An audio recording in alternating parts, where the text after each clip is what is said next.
Okay. Hello, everybody. Thank you guys so much for your patience. Sorry, we're a couple minutes late getting started, but if you know me, it's because we were talking before we were letting everybody in. So I'm super excited about today and to share with you guys these three great friends of mine that are just, they kill it in their businesses. And I'm excited to be able to share with you and for you guys to get to know them. Can you see them? Can you see all? Okay, perfect. Okay, Steph, I can see you. So I'm just going by your head nod. Awesome. Okay, so we're just gonna jump right in, and I've got a lot of questions for the guys. So first, if you guys will just, Scott, we'll start with you. Just kind of intro yourself, tell everybody who you are, where you're from, and a little bit about your business. Yeah, sure. So Scott Euler, I'm in Cincinnati, Ohio. Run a team here. Been in the business about 12 years, but I am a third generation realtor. So been around it for my whole life. My father was in management, never really sold, but been in around real estate my whole life. Our team because Dana wanted us to point this out. So our team last year served 411 families, did about 185 million in volume, and average sale price is around 430,000. Great average sales price and a huge business. I want you to share that because I want them to know how great you guys are. I appreciate it. That's awesome. Okay, awesome. Perfect. Garrett, you want to go next? Garrett's accent is closer to mine, so you all will appreciate him. Yeah, we're blessed with the Southern accent down here in East Tennessee. So that's right. Yeah, my name is Garrett Addington. I've been doing it for about 7 years. I'm a first generation, so I was the one dumb enough to get into the industry and start it. And I actually hired my mom and dad since then. So it's now kind of a generational business. But yeah, so I've been doing it about 7 years, born and raised right here in East Tennessee. Got into it. I was serving tables and just kind of fell into it by serving on another real estate agent. But yeah, so as far as volume goes, I think I did a little over 400 transactions last year, 400 sides, but our price point is not nearly as good as Scott's. Our price point's around like 150,000. So we did right at like 98 million last year in volume as an office. Me personally, I did about 243 of those sides. So I opened up my own company about 2 years ago, and we're about 36 agents deep now and just keeping us busy. Love it. Love it. Love it. Love it. Garrett helped my mom, and Garrett, you'll love to know this, that she texted me today and said, "Are you and Garrett at a convention together today?" I'm like, "No, Mom, we're on Zoom." Love it. Gotta love Linda. Gotta love Linda. That's right. Okay, Heath, you have a little bit of a different perspective, but still in the industry. So tell a little bit about you. Yeah, my name's Heath Green. I'm based out of Lexington, Kentucky. We actually own a property management company, and we service an hour radius of central Kentucky. We manage a little over 1,600 traditional units and a little over 100 Airbnb units. We help our clients with development projects as well. We're getting ready to launch a consulting side of our business. I got into the real estate property management world because of my better half, and left my marketing world probably almost 6 years ago, and have been doing it ever since. We grew our business to 7 figures in less than 5 years. We launched our short-term Airbnb division and grew that to 6 figures within 2 years. He is a busy bee. We think we were busy in real estate. Try property management. Can only imagine. Oh my gosh, I've never in my life. I don't know how you do it, Heath. You are the master. Okay, so today we're talking about branding, and all of you guys just have such a strong brand. And when I think of people and successful business owners, I told you guys this before we started, but I love watching what you do. I love how you've built what you have based off of brand. So why is brand important in building a sustainable business? And when did you guys realize that? When you started, or were you in the business for a while and then you were like, okay, I got to get a consistent brand? And just whoever wants to jump in, go for it. I can jump in there. So for me, I didn't recognize it right away. I was in the business probably about 4 years before I recognized it. And one of the things that stood out to me is, in our business, we so much, instead of reinventing the wheel, you're kind of following. I was like a sponge, just following, okay, what are all the top agents doing in the marketplace?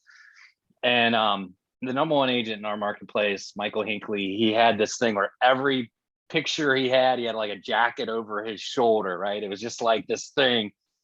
And all my friends would be like, well, who's the guy whose signs we see everywhere with the jacket over his shoulder? It's the jacket. Everything's got this, jacket over his shoulder.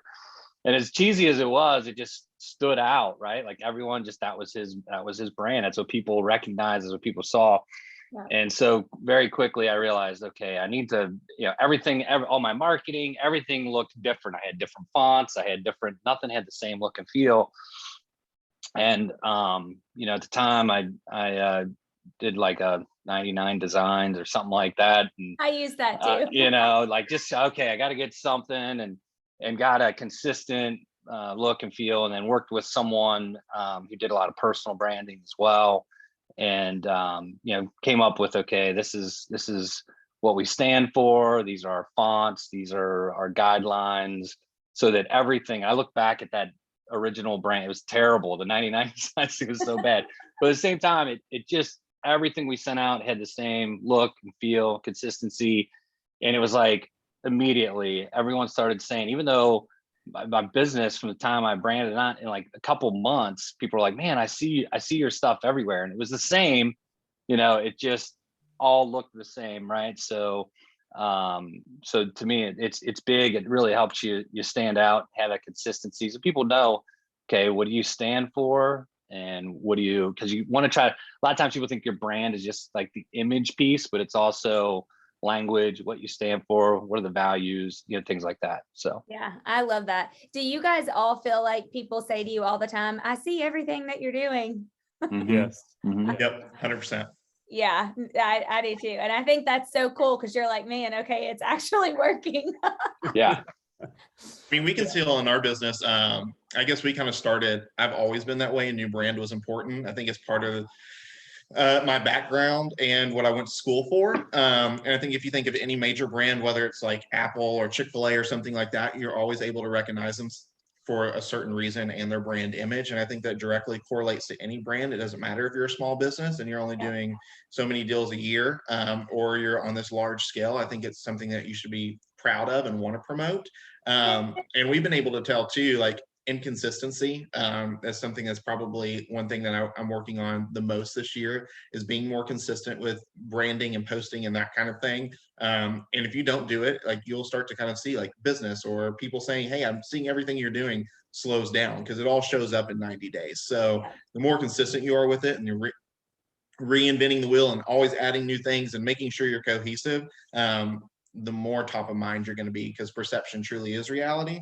I can remember talking to my dad. He was like, oh my God, this realtor is so busy. She must sell everything.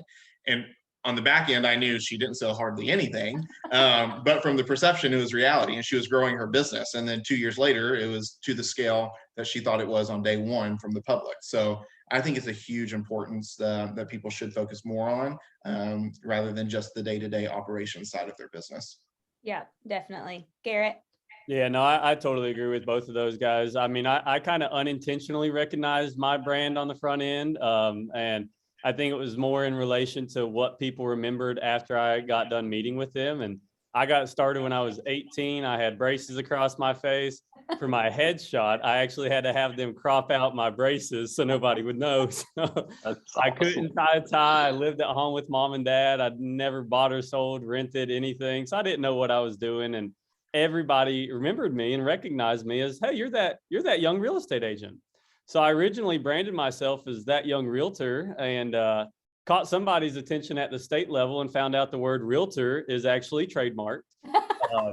So I had to change it. So now I'm that young agent. Yeah, but you guys, that's his hashtag. Like, anything you see with Garrett Addington, you are going to see hashtag that young agent. And I think it's genius. I mean, it works so much because a lot of, especially, and I know we probably have some newer agents watching this or will watch it eventually. And that's an objection for a lot of people. They're like, man, I'm young. I'm new in the business. I'm young. And I love that you took that and flipped it. And people were like, man, I want to work with that young agent who's always in a nice looking suit. Yeah, I got a lot of negative kickback on it on the front end. You know, when I went around the office, I started at Century 21. I remember going around the office saying, guys, what do you think about this? Like, I want to be that young agent. Every single person shot the idea down. They said, that sounds like that inexperienced agent. That sounds like you don't know what you're doing. And I said, well, how would you remember me after I got done meeting with you? You're going to remember, regardless of what I say, regardless of the experience, the influence, or anything, perception is reality. And people remember me as, hey, that young guy. So I said, hey, I'm just going to bring myself as that young agent. And it's worked out pretty well. It definitely has. Would you, I don't think I put this question in the email for you guys, but would you all describe yourselves as creative, or do you have somebody else that comes up with the creative stuff? I'm definitely creative. Yeah, I'm more on the creative side. I think it's hard to be in marketing and branding and not be creative. Otherwise, you're just copying what somebody else has done. Which is a hard thing to do too in marketing, because there's so many ideas that other people have already thought of. Yeah. And I was watching a video this morning, and I think it kind of ties into that quite well. It was a motivational speaker, and he said, how would you do your job if nobody trained you? And it kind of got me thinking. I was like, okay, well, that's where innovation comes from. That's where market disruption comes from, is those creative ideas of like, what can I do differently that everybody else is not doing right now? Yeah, I definitely am on that creative side too. Heather probably gets mad at me, but I still like to send my own MailChimp drips and make sure it all looks good. But it's so funny because Adam will say to me sometimes, are you in a bad mood? Are you grumpy? I'm like, no, I'm not. I'm fine. No, I'm fine. And he'll be like, you need to go get creative. Like, I can tell that you haven't been in a creative space for a couple of days, and he can like visually see a difference. And I think I can see, you can see it. It's kind of, it just like gets your juices going. It's a blessing and a curse. It is a blessing and a curse. That's what drives my team nuts, is like, I'm a pretty good delegator of things, except for it drives me nuts sometimes. I still have my hands very involved on the marketing side of things. So we have in-house marketing folks, and they're like, this is the one piece you micromanage so much more than any piece else. So, but don't you think it's because you enjoy it?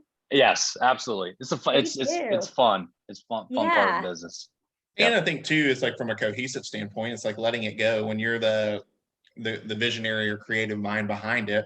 I get so OCD about it, and I think that's sometimes what our team experiences too. I'm like, I've given you guys all these ideas. I just need you to implement. Like, why can't you do it? But most people don't work in that creative mind. So it's like coming up with tools and creative ways to like get them involved where they feel like they're a part of something, but they don't have to go through all this creative work, has recently been something that we've kind of seen that's totally kind of changing it. Yeah. Well, totally. Marketing is like the hardest thing to delegate to, because it's hard to teach people what that vision is in your head. Because a lot of the times, if you guys are like me, I can't necessarily articulate it. I can see it. I know exactly what it is, to your point, the font, the color, the layout, the every little detail of it. But I'm all over the place when I try to delegate those tasks. So I'm still with Dana in the sense of sending out my emails, making my Facebook post, whatever it is, because I'm very specific of what I want the world to see. And if you hire somebody else out, they're going to follow what your comments are based on their vision of your comments. So I'd say that's the hardest piece to delegate. I'd love to pick your brain, Scott, on how you've been able to delegate that and keep that consistent vision across the board. Scott, do you want to actually answer that? Because I'm sure there are other people that are wondering the same thing. We have a lot of people on here who run big teams. I'm looking at them now. Yeah. So we have two marketing folks on our team. One does more like brand marketing, and then one does more like property marketing. So one focuses more on listings and marketing listings, the other on brand. And for us, we have a monthly meeting that we go through all the marketing on the branding side of what's going on and what messages are out. And at the end of the day, we come up with ideas. We'll challenge people. Like right now, we're slow to move, but like right now we're really trying to get into reels and things like that with What can we be doing there? But it's at the end of the day, we're throwing out ideas and then letting them come up with kind of the basics of what we are throwing out there. And then at the end of the day, I still like to approve everything, and that's probably why we aren't as nimble as we should be. And that's the piece I've got to let go, because they're great. Our marketing folks are great. They put together great stuff, but it's really, that conversation and outlining kind of the vision of what it is. And that's the biggest challenge, Garrett. When you said I can see it, but I have a hard time articulating it, it's 100%. And they've kind of known now that, like, if I say no, that's not what I'm thinking, they don't take offense to it, because they just know it's my fault. It's my fault. I didn't explain it very well, but that's the thing, is just having those strategy meetings and really carving out time for that. And that's the hardest part, is carving out the time. Yeah. But I think too, the who makes such a big difference. Like, I just saw Tyler is on, and Heath and I both work with Tyler a lot, Tyler Hergott. And I think he gets our vision so much so that then when he does do video work for us, or really even pictures, Tyler, anything that you've done, I feel like because we've worked together for so long now, he gets our vision. And so he really, honestly, Heath, I would say you probably say, like, he makes it come to life better than what I even thought that it was going to when I had it in my head. And so I think it's finding the right who too. And sometimes that takes time, Yeah. We got lucky. Absolutely. That's the other thing, is if you don't, it won't get done. I mean, there's a big difference between our business and my personal. I have all these ideas but my personal stuff, if you looked at it, it's terrible, because there's things I want to post, there's things I want to put on. You're running, all day, right? Whereas on our business side, it's getting done, because a lot of it's mapped out, strategized out. So yeah. Good question. Okay, so will you guys share a little bit about kind of your brand and what you feel like sets you apart from everybody else? Garrett, you kind of touched on it. If you want to go first, since you kind of already touched on that, but how do you differ from your competition, and maybe just any ideas that you can give to these folks too? I would say how I differ is usually by about 25 years is usually the difference. No. Beyond that young agent piece, I think I like both of the comments made so far, that perception's reality, and influence usually beats experience. And I've always kind of had that in my head of, like, how can I influence more and more people? Yeah. And hold on, I've got the question right down here, because I know I'd go off on these tangents. I love that. Influence beats experience. And I just had a coaching call with a guy this morning that I have the pleasure of coaching in North Carolina. And he said, I'm terrible at social media. And I said, Chris, like, it's everything. Like, you have to figure out a way to make yourself, if you want to get to be seen more and you want to attract people, like, you have to, it's influence. Yeah.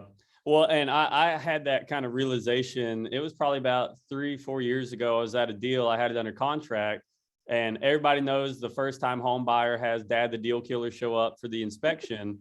Well, I had the inspector there. I had the contractor there. And then I had dad, the deal killer, and the inspector and the contractor, it was a little settlement crack. And they said, guys, this is nothing to worry about. But dad, the deal killer, had so much influence over his daughter, it did not matter what was going to be said, because he had more influence. And that's kind of when that light bulb went off. I was like, okay, well, how can I be that influential person to the market? And I think just consistently working your sphere on a lot of different levels, from social to in-person to, calling and whatever that activity might be. I definitely think, how do I want to say that? I feel that any person in this market should be seeing me or hearing from me about 5 to 7 times a day. And I think that's the main differentiator, honestly, is just, you're going to see me more than you're going to see the next person. And that kind of translates into production at some point in time, but it's not always the case. That rubber doesn't meet the road just because you post every single day on Facebook. You do have to have some of that experience behind it to back it up. But I'd say between marketing and just work ethic. I'm a little crazy, you know, I'm not married. I don't have the wife or kids yet. So I eat, live, breathe, sleep this business. And if you do have a wife and kids, I probably wouldn't recommend that strategy. Otherwise, you soon won't have a wife and kids. But I'd say work ethic and marketing is kind of my main thing that I like to brand out there. I kind of got off topic there, but No, those are great. Answers the question. Yep. No, I think that's great. Love it. Yep. Scott? Yeah, so our brand is kind of this approachable sell through the first time home buyer all the way up to the high end luxury piece. And what we really preach is, you know, we've got specialists for what you need. You know, we can make more possible by what you need with the specialized roles that our team has. And so we brand that a bunch, and you know, we merged our team with another group that specializes in new construction. So we kind of cover all those pieces for folks. So we're very educational. And I'll tell you, my business partner, Mike, he's heavily involved in the marketing as well.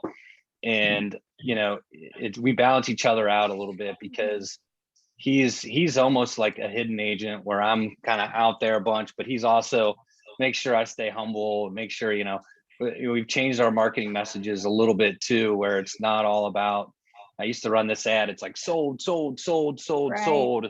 And we've really changed our messaging and to be more educational, more about the customer, not me. You know, one of the things I found out is sometimes, you know, people will say, well, gosh, you sell all these homes.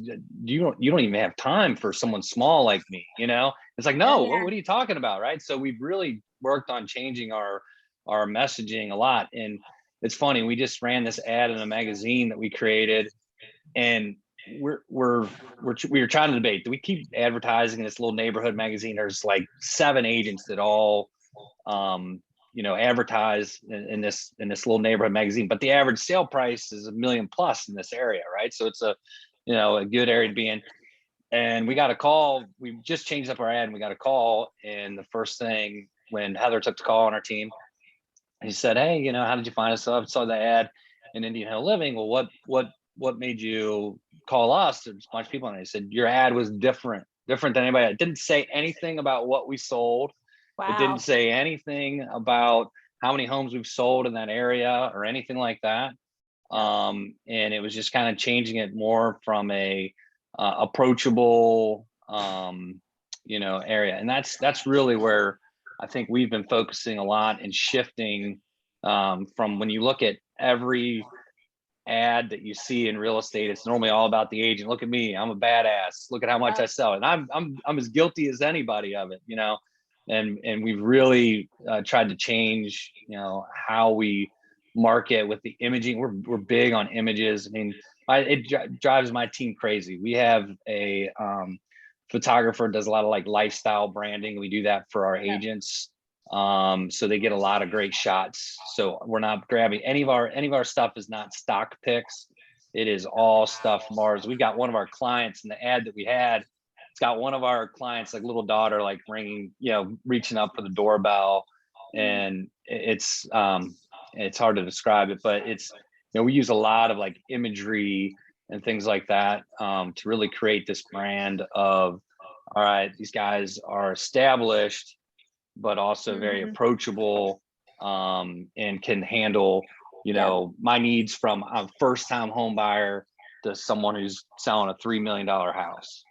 You know, okay, a couple of things I want to say about that is, one, I think that's so smart. And we all know that there are a lot of companies, one rhymes with billow and starts with a Z, who want to come in and they want to get direct to our consumer. They want to put real estate agents, you know, out of business, for lack of better words.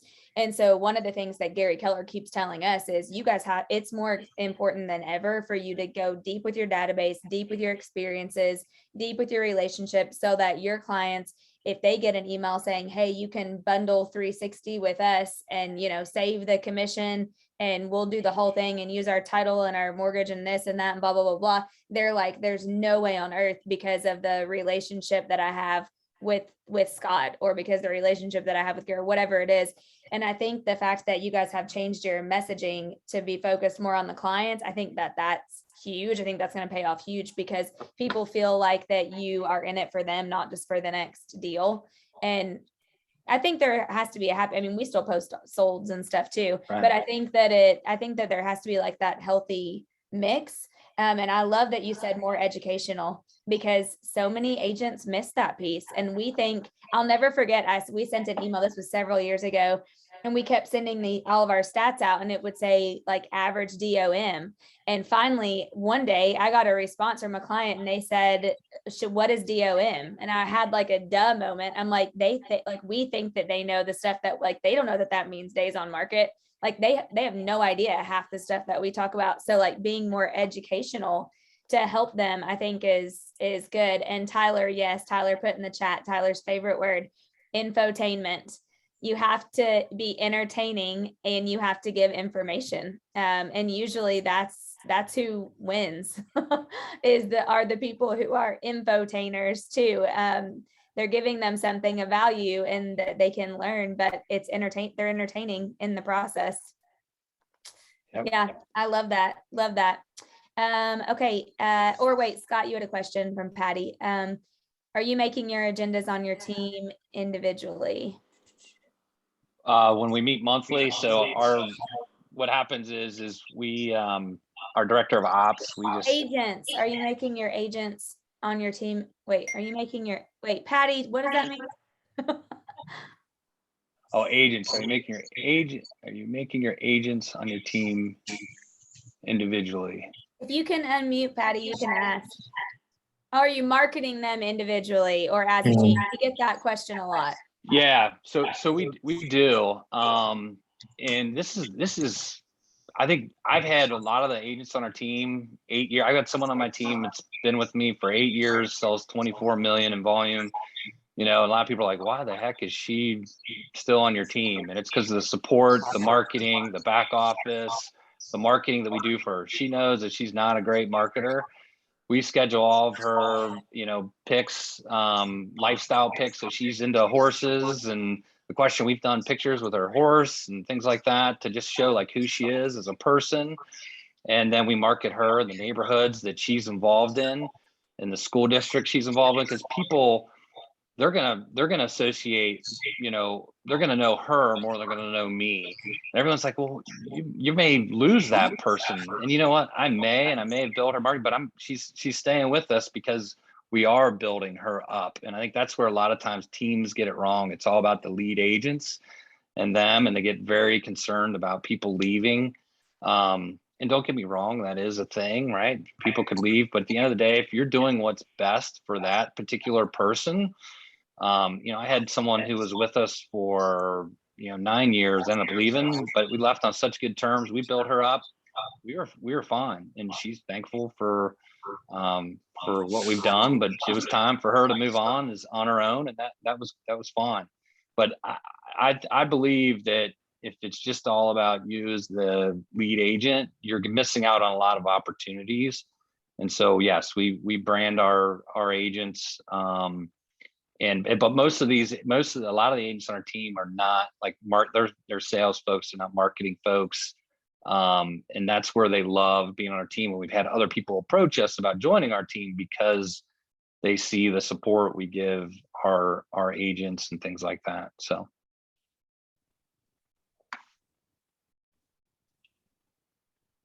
Oh, and now I'm not muted. Okay, sorry. We were trying to get rid of like a feedback issue. Okay, Heath, do you want to touch on kind of what sets you guys apart? Yeah, so I think a big thing for us, we're not a one size fits all. I think our property management company too is a little bit different. We're bringing innovation in an industry that is very behind the times. We're kind of starting to see with all the conferences that we've gone to this year and last year as well, that we're trying to play catch up to like the real estate market. We've never been that way. We've always kind of studied East and West Coast trends and kind of trying to ahead of the trend, especially being in the Midwest.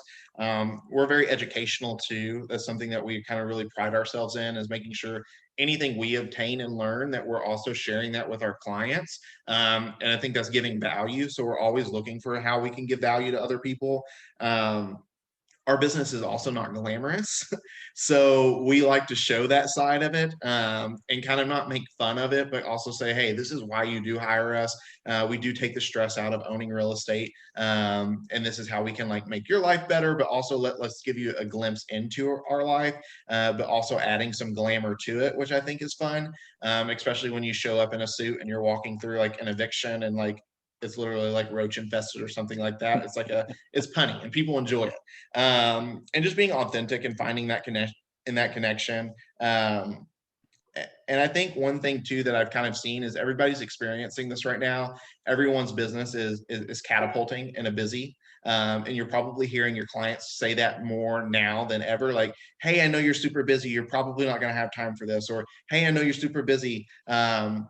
X, Y, and Z. And what we found is sometimes perception is reality in the sense that they think you are too busy. So they're going to kind of like either A, not ask you, or B, they're going to kind of look for something else that might not look as busy. So we've kind of retrained our staff and then how we approach things from a marketing and a communication standpoint to know, hey, busy is a good thing because that means it's busy for you too. Like you're going to be making more money.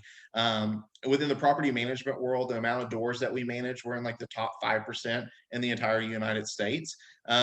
So for us, that's like a huge accomplishment. So what we want to say is like, hey, because of you, we're here. So let's share this busyness together rather than it being a bad thing. So we don't use the word busy in our vocabulary anymore. And it's funny, you'll walk through the office and somebody will be on the phone and they'll say, hey, and you can see that they catch themselves, and making sure that, it's just like setting expectations and standards, and making sure that's directly related from your marketing to when they actually are talking or speaking with you in person. I love that.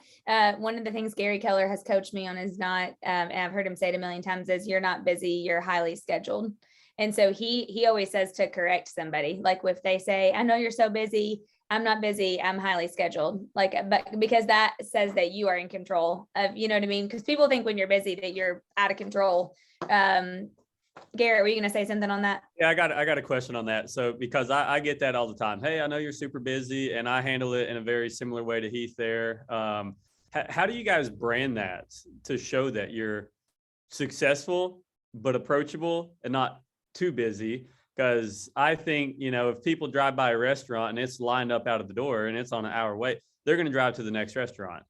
But on the other side of that, if you drive by and it's an empty parking lot, you're probably going to drive to the next restaurant. So how do you find that middle of the road on a branding side? Because I handle it very well on like the conversational piece, but on a branding side, just digitally speaking, how are you guys putting that out there? Because I struggle with that a lot. For us, I mean, we kind of equate it to like, we track every single number that we do, whether it's the amount of showings that we go on a week or leads or how many properties we have rented that week, to how many guests we've hosted.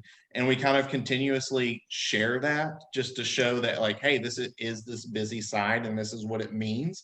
But also putting like clear expectations and standards. So like for us, our clients know that if they call us or they reach out to us, our expectation is we will be in contact with them in less than 24 hours.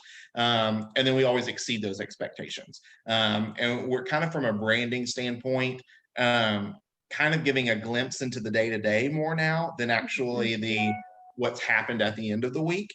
So for example, like we do a lot with like reels or like our stories and that kind of thing, and invite our clients to kind of come from a branding standpoint to come along that journey with us, rather than just putting out like, hey, we've went on X amount of showings this week, or hey, we've hosted over 500 and something guests this month. It's kind of like, hey, this is what we're doing for you. Come along with us on this journey. This is why you think we're busy, but we're approachable and we'll pick up the phone as soon as you call us or within that 24-hour window.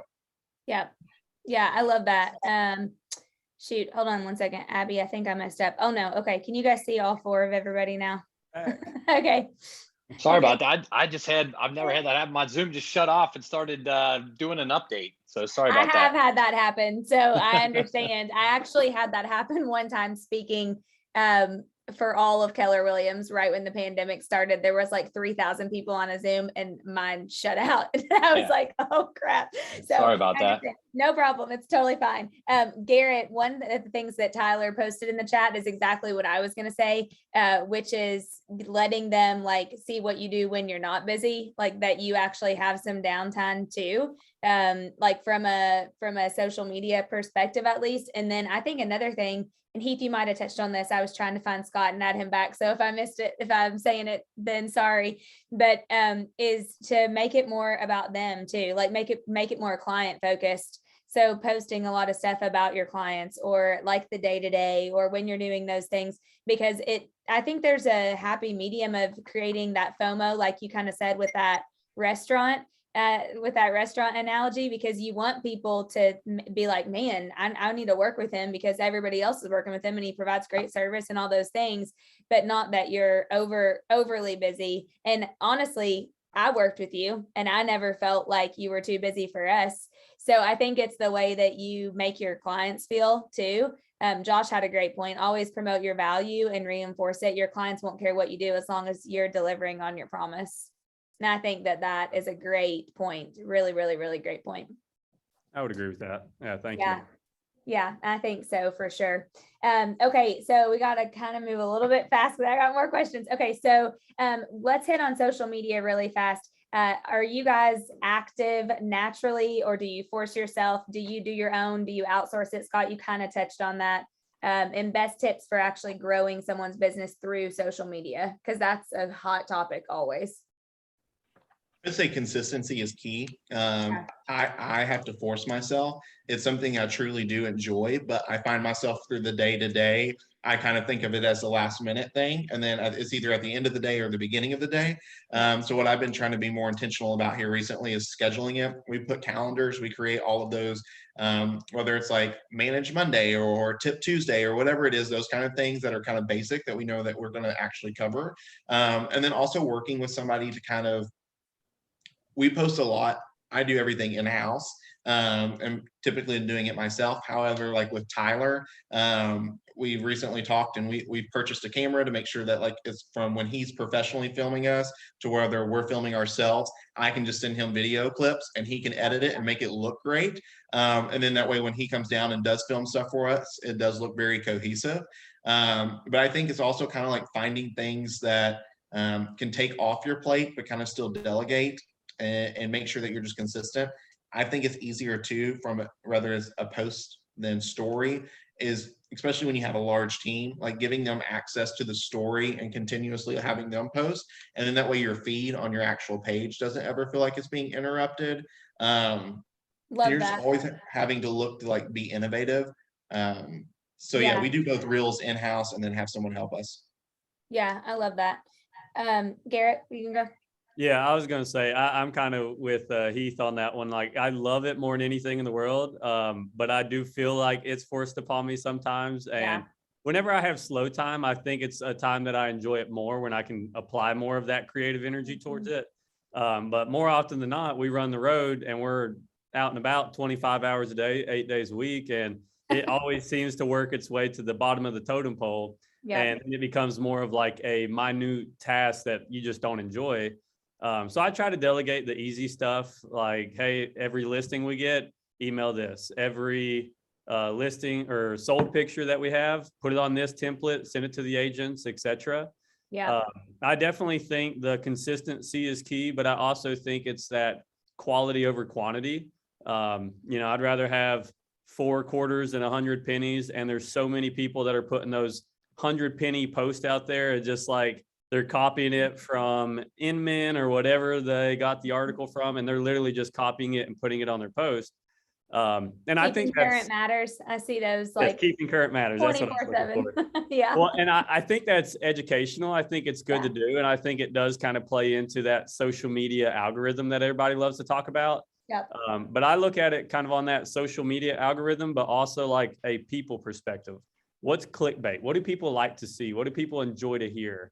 And a lot of the times, if I'm getting the 7 spring cleaning tips, I'm not reading the 7, I'm passing on. So I think video is very important nowadays.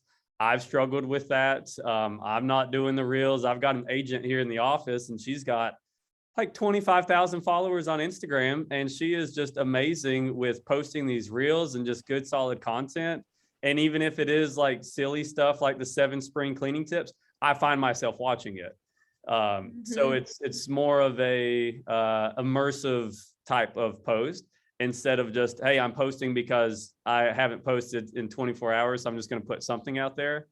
But to answer the question, I feel like it's forced upon me during busy times and slow times. I love it. What of your content gets the most? Your pictures with clients? Honestly, you can kind of tell based off of what client, if it's a very influential person in the community, and I post that on Facebook, everybody will like that one. Or if it, a lot of people see just the big $1 million houses that I list and think, oh, well, that's why he gets so many likes. Honestly, the smaller houses get more attention because I know if it's 200,000 and under, there's a lot more people that it's actually going to appeal to than that $5 million house. So all of their friends are commenting and tagging, and I try to go in there and like every single comment and, just the little things like that. But I would say listings and or community events. Okay. Yeah. Scott, what about you? Yeah. So on the personal side, I do all that myself, and that's just kind of sporadic, whatever. I sprinkle in some real estate. It's mostly more personal. But also want to make sure I'm being conscious enough to, I don't want to inundate with too much real estate on my personal page, right? And so, but I also want to have like little friendly reminders that I'm in real estate, right? To sprinkle in there little nuggets. Yeah, I like that a lot. I've always done that too. Sorry not to interrupt you, but I was going to say what we just said a minute ago. You do a good job of that. We know, obviously, selling 441 homes and 185 million last year, you are very busy. And yet I always see you spending time with the girls and with your wife and going to the football games and going to the lake and all the things. And so from an outsider's perception, I never would be like, oh my gosh, he's so busy, because I see you enjoying personal things too. Yeah, and I try to sprinkle that in, where the business side is definitely much more scheduled, much more calculated. And some of the things, just a little nugget we're experimenting with that we're getting some good feedback on, that we're trying to do more. And it's a total ripoff of Ryan Serhant, or I can never say his name right, but it's like are you curious what $800,000 get you in this market? And then boom, having the video or having the pictures and things like that, because that's what people are like, oh, okay, so this is what this price point gets me in this part of town. I love or that. whatever, I think that's right? such a great idea. And it's just a quick hit. And I heard his marketing guy talk, and I just found that like he gets real close to the camera, right? And then it cuts off to the more polished, piece of it, real quick hits. But that's what catches a lot of people's attention. Yeah, I did a call with his marketing guy too. We actually were talking about maybe doing some of his trainings for our people, but the thing that they say, and Tyler, you taught me this too, but is they need to see the whites of your eye. Like you need to be so close to the camera that they can see the whites of your eye, at least in the beginning or in a thumbnail. There you go. Or in the image. And then from there you can back out. But that's like the one thing that grabs people's attention. That's why you see all the thumbnails on YouTube are like these people's eyeballs this big, and then the video plays. Yeah. Perfect. Okay, awesome. So, I want to just hit real quick. We've got like a little less than 15 minutes left. Some kind of couple specific things. So Scott, you guys did your merger recently, and this is a trend. And Gary thinks we're going to see a lot more bigger teams merging together, individuals merging together. So I wondered if you could take a minute and just talk about that. Were you scared of losing your other brand? Like, kind of, how did you do it? What was great about it? What would you have done? Just all the stuff. Yeah. So we did a lot of testing in the beginning just to make sure compatible, good fit, all that stuff. When I say spend, I mean, we spent north of $5,000 just on testing to make sure we were compatible. And like assessments and stuff? Yes. Over and over again. And, having hard conversations. We used to say, like, we've literally got like this inflatable turd, and we throw a turd on the table when we had something difficult to talk about, right? To just, okay, I want to put the turd on the table. Let's talk about this, just to make sure I we could love have that. have I'm these ordering a turd today. just to have those difficult conversations where you're kind of being vulnerable, saying, "Hey, this is a tricky thing to ask, but we need to address it," right? Kind of thing. Yeah. So we hired 1,000 Watt to do our branding, which was amazing. They were unbelievable to work with. I've never out heard of them. Portland.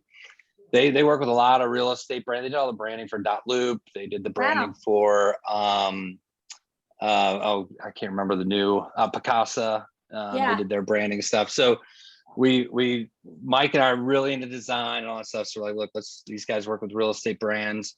And we came up with this, we love it. We love the brand they came up with, So the good. colors, the logos, all that stuff. And so we're Euler Hines, and I brought just a couple things. We play off on the OH a lot, right? So Euler Hines. So we had like t-shirts that are, oh yeah, then we've got like clients when they have kids, they're like, oh baby, so we play off the OH a bunch and have all kinds of swag and stuff like that. I love that. Just playing off the OH. But for us, we were very strategic on the marketing side about how we released it. And we almost wanted to be like suspicious, curious, because I had the top team in our market, and my business partner Mike was probably, his team was 4th or 5th. So this is kind of a big wave. It was like Scott, I joke and say it was like the merge heard around the region, because everybody, even like all of our KW, like everybody I was talking to was like, did you see the merge? Did you see what Scott Euler did? It was, so we were very strategic. We all had these exact same we use this company, Little Bobos, to do our like profile pics, black and white. So about a week before the merge, we all changed our profile pictures on Facebook with this same profile, just so people are like, did you notice that? That's kind of weird. Like, so cool. All these, right? Then we went and we had changed our banners to each of our banners on Facebook says something good is coming. And then everyone's like, what is that? And it all had the color of our new colors, new font, but nothing related to the brand, with the logos or anything like that. And then we did this big launch video of our two teams walking through Cincinnati and then merging together. And then we did the day of unveiling the signs and changing out the signs, and had a bunch of stories that day. And then we had kind of like a sit down chat, and that's what we used that Vesta board for that video a bunch. Mike and I kind of talking about why we decided to come together, the why behind the team. And then we rolled out after that, then a client, testimonial kind of video. So it was very, we had everything from every day planned out, what was going to hit, just so that we could make, the wave in the market, and then make our brand like really stand out, that people could see this new brand. It's painful for me to say this. Our new website still is not even ready. So if you go to Euler Hines now, you'll just go to a landing page, and then you kind of offshoot to we've been working with this company, and we're having a little paralysis by analysis trying to make this perfect website. And at this point, we just need to, but from the marketing standpoint, it has just been, it was so much fun. We had a blast. We were just super, when you say kind of getting those creative juices flowing, it was fun. So what would you say to somebody who wants to rebrand or needs to rebrand, or maybe merging and they have fear around it? I wouldn't have any fear as long as it's well thought out. You're fine. It was like, we thought, his company was Build Collective.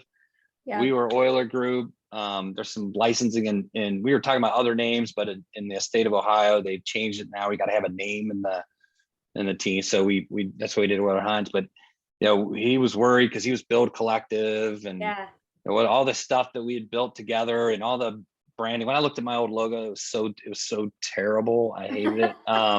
So I had wanted to rebrand, but I wouldn't let it hold you back if you do it in the right way, very thoughtful way.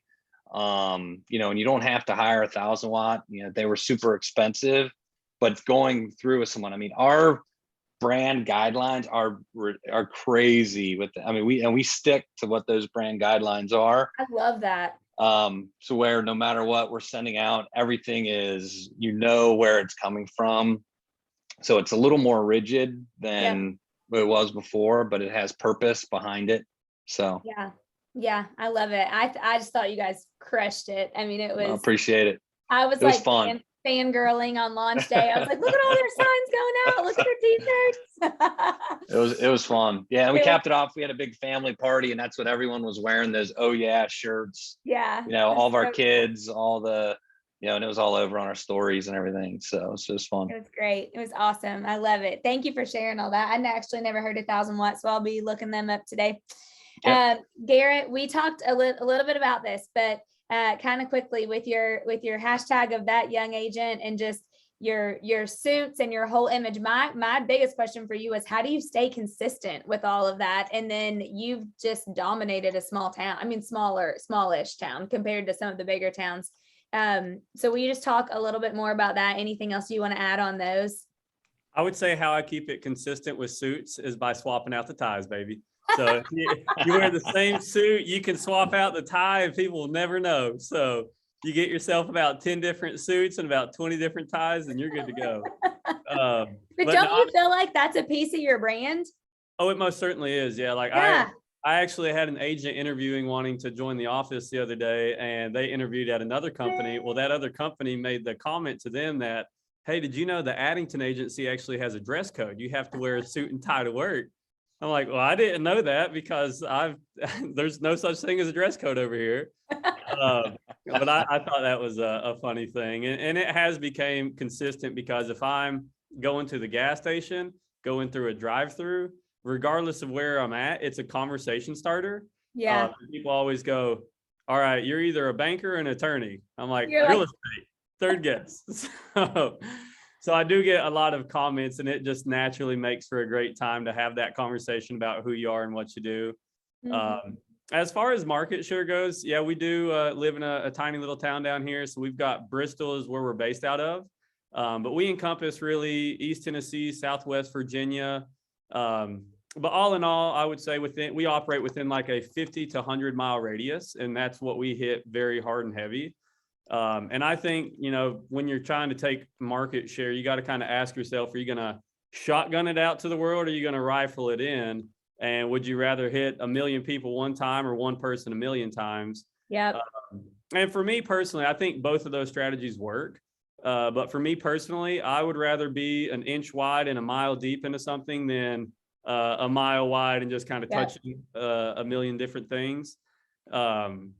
So I know that you guys had passed this book around to your office. I actually love the idea. So I ordered the book and passed it to my office around too, but so good they can't ignore you. Oh yeah. And I don't necessarily think this is the best way to tie it in. I don't know if it's the message that the book was getting across, but I think if you consistently do something to the point where you can't ignore me, even if you try, I'm going to find a way. You'll hear the bushes ruffle on the way in. I'll pop up with a sold sign. So, so like every property I sell, I try to make 7 to 10 pieces of content to push out there to the world. Such a good idea. Yeah, because, you know, when I first got started, that was my main struggle. Every single person I walked across, they said, well, how many houses have you sold? I'm like, 2. But I found a way to kind of repurpose that content. So if I sell one house, I'm going to send just sold cards to the neighborhood. Mhm. I'm going to post it on social. I'm going to send a review link so my client can leave a review. So I can post that on social as well. Post a picture of the house on social. And then if you're just looking at my feed, you think that's 5, 6, 7 different houses. So I think being consistent with hitting that same nail 1 million different times to the point where it's somewhat ad nauseum. And I have had that kind of roadblock that I've had to overcome here recently is, okay, what's new? Because now it's kind of getting worn out, and that ad nauseum, you got to stay creative so you don't become boring.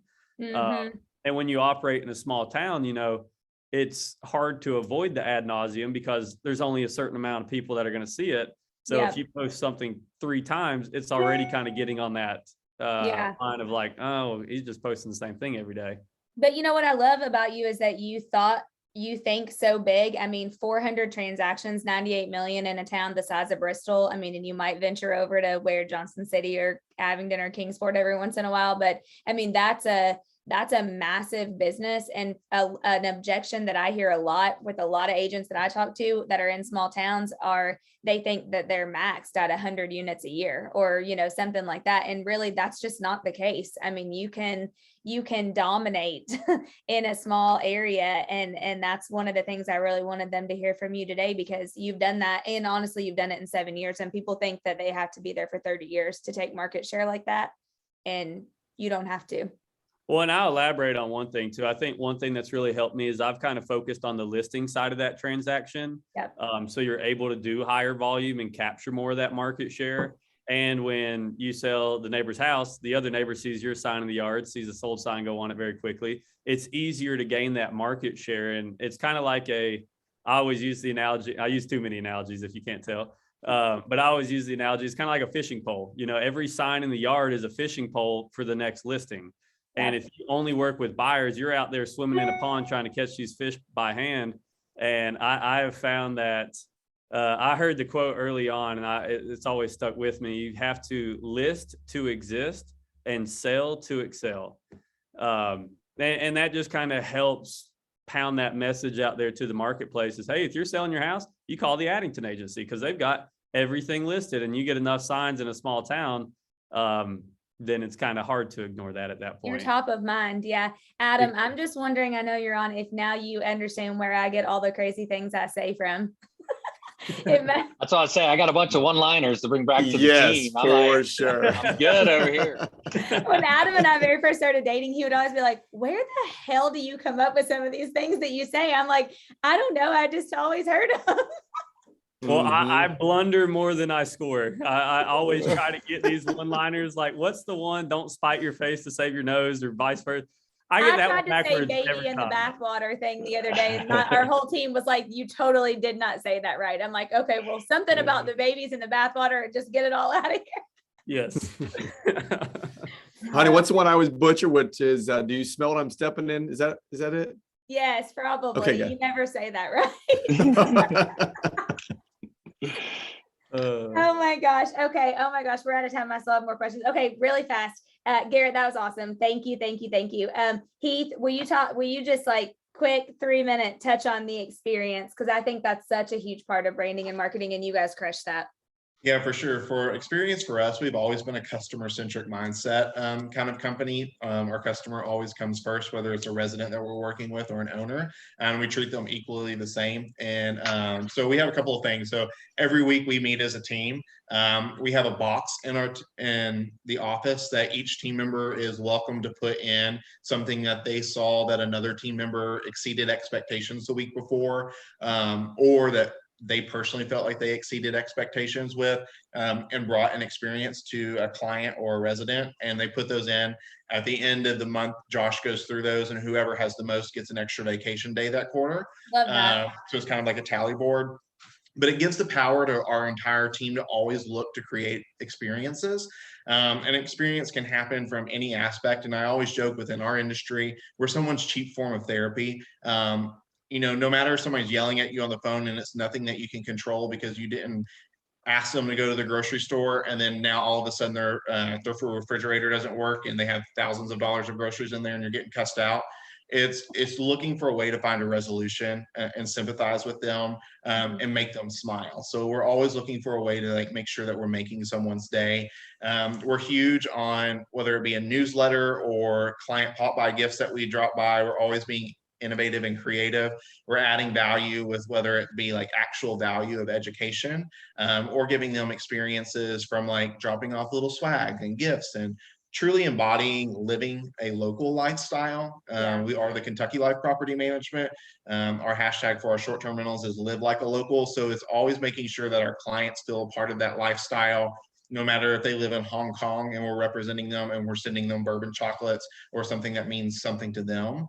But I think experiences come a long way. And most people think that you have to do this huge party, or you have to rent out an entire movie theater. It can honestly be very small.